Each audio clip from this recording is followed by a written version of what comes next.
आज हम बात करते हैं किसकी, पार्टनरशिप डीड और article of partnership. Partnership deed का जो दूसरा नाम है वो क्या है, आर्टिकल ऑफ पार्टनरशिप डीड भी कहते हैं इसको। अब हमें ये पता होना चाहिए कि पार्टनरशिप डीड या आर्टिकल ऑफ पार्टनरशिप डीड किसे कहते हैं। यह एक डॉक्यूमेंट होता है। इसकी अगर मान लो बहुत बार मीनिंग पूछ लिया जाता है कि पार्टनरशिप डीड किसे कहते हैं, तो आप कैसे लिखोगे, a document which contact the term of partnership as agreed by the partners is called has partnership deed. कि ये एक लिखित कॉन्ट्रैक्ट है, लिखित क्या है, एग्रीमेंट है, जो हमारे पास क्या करता है, पार्टनर्स के बीच में होता है। उसी को हम क्या कहते हैं, पार्टनरशिप डीड कहते हैं। अब पार्टनरशिप डीड को बनाने के लिए हमारे एक सर्टिफिकेट होता है। उस सर्टिफिकेट में एक फॉर्म होता है, जैसे हम जॉब के लिए जो फॉर्म अप्लाई करते हैं उसी प्रकार का एक क्या होता है, यहाँ पे भी एग्रीमेंट का एक फॉर्म होता है। उस फॉर्म में जो सबसे पहले क्या होता है, पहला कॉलम में लिखा होता है नेम ऑफ द फर्म। तो सबसे पहले हमें क्या होता है, name and address in the firm, कि भी फर्म का क्या नाम है और वो कहाँ पर आपने ओपन करी है। तो सबसे पहला हमारा पॉइंट किसका हो गया कि भी फर्म का नेम, जो हमारी फर्म है, जो आपकी ये फर्म है, इसका क्या नाम है, इस फर्म का क्या नाम रखोगे आप, और दूसरा इसका एड्रेस, ये कहाँ पर है। पहला कॉलम में यही होता है। दूसरा जो कॉलम है उसमें हमारे पास क्या होता है, पार्टनर्स के नेम और एड्रेस, कि आपकी फर्म में कौन कौन से पार्टनर हैं और वो कहाँ से बिलोंग करते हैं, उनके नाम क्या है और उनका एड्रेस कहाँ पर है, ये हमें मेंशन करना होता है। अब तीसरा बात करते हैं नेचर की, नेचर ऑफ गुड्स, कि आपका जो बिजनेस है, आपकी जो फर्म है, वो किस नेचर का क्या करती है, गुड्स बनाती है, वो भी हमें बात करनी पड़ेगी यहाँ पर। अब हम बात कर लेते हैं किसकी, पॉइंट नंबर 4 की। पॉइंट नंबर 4 हमारे पास कहता क्या है, उसके हम बारे में बात कर लेते हैं। Partners capital account, partners capital account की यहाँ पे हम बात करते हैं पॉइंट नंबर 4 की। वो क्या है, capital of the partner, capital of the partner, कि जो हमारे पार्टनर हैं वो फर्म में कितनी कितनी कैपिटल लगाई है, वो इसके अंदर मेंशन करनी पड़ती है। और हमारे जो पार्टनर्स हैं वो कौन सा अकाउंट ओपन करना चाहते हैं, क्योंकि मैंने आपको बताया था हमारे पास 2 टाइप्स के क्या होते हैं, अकाउंट होते हैं। एक तो होता है फिक्स कैपिटल अकाउंट और दूसरा फ्लैक्चुएटिंग कैपिटल अकाउंट। तो हमें यहाँ पर मेंशन करना पड़ता है कि फ्लैक्चुएटिंग कैपिटल अकाउंट ओपन किया है या फ्लैक्चुएटिंग कैपिटल अकाउंट ओपन किया या फिक्स कैपिटल अकाउंट ओपन करना है, वो हमें पार्टनरशिप डीड में पहले से क्या करना पड़ता है, मेंशन करना होता है। अब बात करते हैं पॉइंट नंबर 5 की, इंटरेस्ट ऑन कैपिटल। जो इन पार्टनर्स ने फर्म में क्या किया है, पैसा लगाया है, इन्वेस्ट किया है, उसके ऊपर ये इंटरेस्ट लेंगे या नहीं लेंगे। अगर लेंगे तो कितना % लेंगे, ये भी हमें इसके अंदर मेंशन करना होता है। अगर फर्म को प्रॉफिट होता है तो इनको इंटरेस्ट मिलेगा, ना तो नहीं। अगर वो पार्टनरशिप डीड में ये मेंशन करते हैं, चाहे हमारी फर्म को लॉस हो चाहे प्रॉफिट हो, हम तो पूंजी पर ब्याज लेंगे ही लेंगे। तब हमारी फर्म को क्या होता है, चाहे लॉस हो चाहे प्रॉफिट हो, तब तो देना ही देना पड़ेगा। ना तो ओनली अगर फर्म को प्रॉफिट होता है तो हम पूंजी पर ब्याज देंगे, ना तो नहीं देंगे। अब पॉइंट नंबर कितने हो गए हमारे, 5 हो गए हैं। अब बात कर लेते हैं पॉइंट नंबर 6 की। जो पॉइंट नंबर 6 क्या कहता है उसके ऊपर भी हम चर्चा करते हैं। पॉइंट नंबर 6 कहता है ड्राइंग, कि अगर मान लो कोई भी पार्टनर अगर कोई भी पार्टनर फर्म से कोई पैसा निकालता है तो उसे हम क्या कहते हैं, ड्राइंग। कि भी पार्टनर्स ड्राइंग करेंगे या नहीं करेंगे, ये हमारे पास कौन बताता है, पॉइंट नंबर 6 बताता है।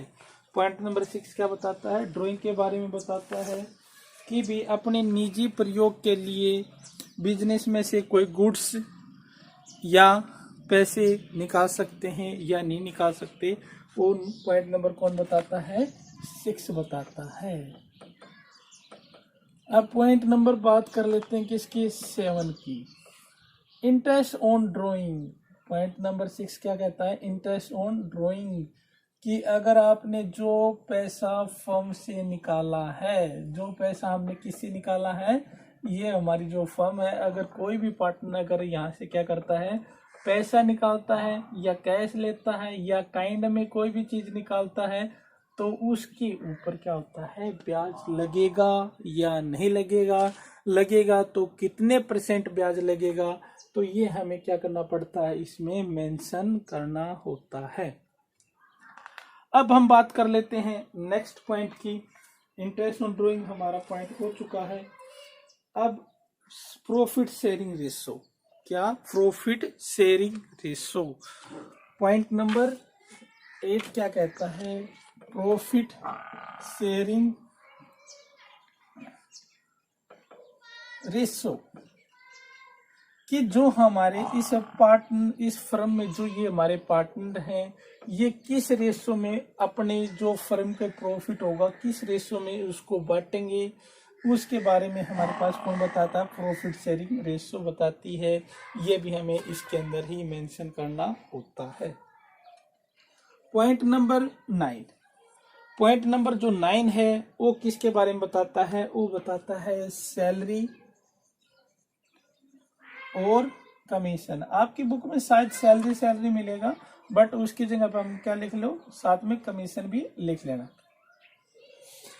कि कोई भी पार्टनर अगर फर्म में कोई कार्य करता है तो उसको सैलरी दी जाएगी या नहीं दी जाएगी, अगर दी जाएगी तो कितनी दी जाएगी। अगर कोई पार्टनर एजेंट का काम करता है तो उसको कमीशन मिलेगा या नहीं मिलेगा, कमीशन मिलेगा तो कितने % तक कमीशन दिया जाएगा, वो भी हमें क्या करना पड़ता है, इसके अंतर्गत मेंशन करना होता है। अब हम नेक्स्ट पॉइंट की बात करते हैं। नेक्स्ट पॉइंट हमारा नंबर है 10, जिसका नाम है गुडविल। अब हम बात करते हैं किसकी, गुडविल। गुडविल होती क्या है, जो फर्म के स्वामी द्वारा अपनी मेहनत और ईमानदारी से जो प्रसिद्धि कमाते हैं उसी को हम क्या कहते हैं, गुडविल कहते हैं। लेकिन यहाँ पे गुडविल का मतलब क्या है, अगर कोई भी नया पार्टनर प्रवेश करता है या क्या करता है, नया पार्टनर क्या करता है, बिजनेस में प्रवेश करता है, ठीक है, या रिटायरमेंट लेता है, तो उस समय जो ख्याति का निर्धारण किस प्रकार से किया जाएगा, वो हमें पॉइंट नंबर 10 बताता है। कि अगर मान लो कोई भी गुडविल का मतलब यहाँ पे क्या है, कोई अगर न्यू पार्टनर आता है या कोई पार्टनर रिटायरमेंट लेता है, टाटा बाय बाय करके जाता है, तो उस टाइम पर हमें गुडविल का किस प्रकार से क्या ट्रीटमेंट करते हैं, उसे हम यहाँ पे बताना पड़ेगा। अब हम बात करते हैं किसकी, पॉइंट नंबर 11 की। और 11 क्या कहता है, एक बार हम बोर्ड को साफ कर लेते हैं। अभी तक हमने टोटल कितने पॉइंट पढ़ लिए हैं, 10 पढ़ लिए। पहला क्या था, फर्म का नाम और एड्रेस। दूसरा पॉइंट हमारे पास क्या था, पार्टनर्स के नाम और एड्रेस। तीसरा हमारे पास क्या था, नेचर ऑफ गुड्स।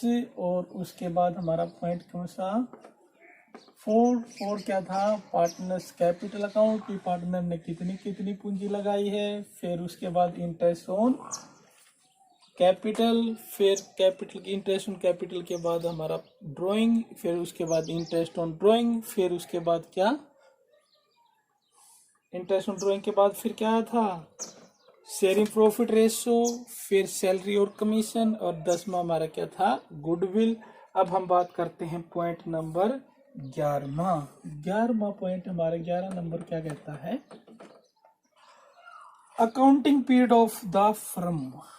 जो हमारा अकाउंटिंग पीरियड है, accounting period of the firm, यानी जो हमारी फर्म है, ये हमारे जो अकाउंट होते हैं, क्या होते हैं, अकाउंट होते हैं, उनके क्लोज करने की अवधि क्या रहेगी, तिमाही रहेगी, 6 माही रहेगी, या 1 साल, या 9 माही रहेगी। तो वो भी हमें क्या करना पड़ता है, उसको यहाँ पे मेंशन करना पड़ता है। इसको हम बोलते हैं क्या, accounting period of the firm. अब पॉइंट नंबर 12 की बात कर लेते हैं। पॉइंट नंबर 12 क्या कहता है, उसके ऊपर भी हम चर्चा कर लेते हैं। Method of the recording of A firm account and the certified custody of the book of A account and other document of A firm, यानी हिसाब किताब लिखने का ढंग। हिसाब किताब लिखने का ढंग का मतलब क्या होता है कि आप डबल एंट्री सिस्टम का यूज करोगे या सिंगल एंट्री सिस्टम का यूज करोगे, वो आपने यहाँ पर मेंशन करना होता है। दूसरा बात हमारे पास इसने क्या क्या कहा था, लेखा पुस्तकें, यानी बुक कौन कौन सी हैं, हमने बताई थी टोटल 8 बुकें होती हैं। पहली बुक का नाम क्या था, cash book, purchase book, purchase return book, sale book, sales return book, bill receivable book, bill payable book और जर्नल बुक। इनमें से आप कौन कौन सी बुक रखोगे या नहीं रखोगे, वो आप यहाँ पर मेंशन करना होता है। फिर बात करी थी हमने मेथड्स की। आप 11th क्लास में पढ़ के आए होंगे डेप्रिसिएशन। डेप्रिसिएशन के वैसे टोटल 12 मेथड होते हैं, लेकिन आपने 2 ही पढ़े होंगे, एक कौन सा, रिटन डाउन वैल्यू मेथड, दूसरा स्ट्रेक लाइन मेथड। तो आप यहाँ पे कौन सा मेथड यूज करोगे, यानी जैसे मान लो रिटन डाउन मेथड यूज करोगे या स्ट्रेक लाइन मेथड यूज करोगे, वो आपने मेंशन करना होता है। यहाँ पे मेथड का मतलब ये था। अब पॉइंट नंबर हमारे पास किसके होगी, 12 हो गए हैं। 12 के बाद हम बात करते हैं किसकी, पॉइंट नंबर 13 की। पॉइंट नंबर 13 क्या कहता है, पॉइंट नंबर 13 बोलता है ऑडिटिंग। ऑडिटिंग का मतलब होता है क्या है, इसके ऊपर भी हम बात कर लेते हैं। ऑडिटिंग का मतलब होता है कि आपके जो अकाउंट हैं वो किसी अंकेशन द्वारा या चार्टर्ड अकाउंटेंट द्वारा यानी सीए द्वारा क्या आप उनको वेरीफाई करवाओगे या नहीं करवाओगे, तो ये भी आपने इसी के अंदर मेंशन करना होता है। अब पॉइंट नंबर 14 क्या कहता है, ये कहता है कि अब अपना बिजनेस स्टार्ट कर लो। मतलब date of the community of the partnership, यानी जो हमारी पार्टनरशिप है उसको शुरू करने की डेट, कि आप इस तारीख से अपनी पार्टनरशिप शुरू कर चुके हो। अब पॉइंट नंबर 15 की बात कर लेते हैं। पॉइंट नंबर 15 भी मैं यहीं पे बता देता हूँ। पॉइंट नंबर जो 15 है वो क्या कहता है, साझेदारी की अवधि, कि भी आपकी जो पार्टनरशिप है वो कितने पीरियड तक चलेगी। आपने इसके अंतर्गत ये भी बताना पड़ता है कि फर्म के जो स्थापना कितने समय के लिए की गई है, फर्म का डिसोल्यूशन कब करोगे, तो ये पॉइंट नंबर कौन बताता है, 15 पॉइंट क्या बताता है कि आपकी पार्टनरशिप की अवधि कितनी है, यानी 5 साल तक अपनी ये पार्टनरशिप चलाओगे, 10 साल तक चलाओगे, या किसी पार्टनर्स की डेथ तक आप पार्टनरशिप करोगे, उस फर्म का डिसोल्यूशन कब करोगे, वो पॉइंट नंबर कौन बताता है, 15 पॉइंट बताता है। अब पॉइंट नंबर किसकी, 16 की हम बात कर लेते हैं। पॉइंट नंबर 16 हमारे लिए क्या कहता है, use of the decision of Garner विस मूरे का रूल, कि ये गार्नर विस मूरे का रूल क्या है। इंग्लैंड की एक कंपनी थी जिसमें 3 पार्टनर थे, एक का नाम गार्नर था, दूसरे का नाम मूरे था और तीसरे का नाम क्या था, विलिकेंस था। और ये तीनों के तीनों जो पार्टनर्स हैं, इनके आपस में जो बात हो रही थी वो किसके ऊपर थी, उसके ऊपर भी हम चर्चा कर लेते हैं। उन्होंने आपस में बताया था कि गार्नर कहता था कि भी ये कैपिटल लॉस है, वो कहता था बिजनेस लॉस है। इस प्रकार से उनका झगड़ा हो गया था।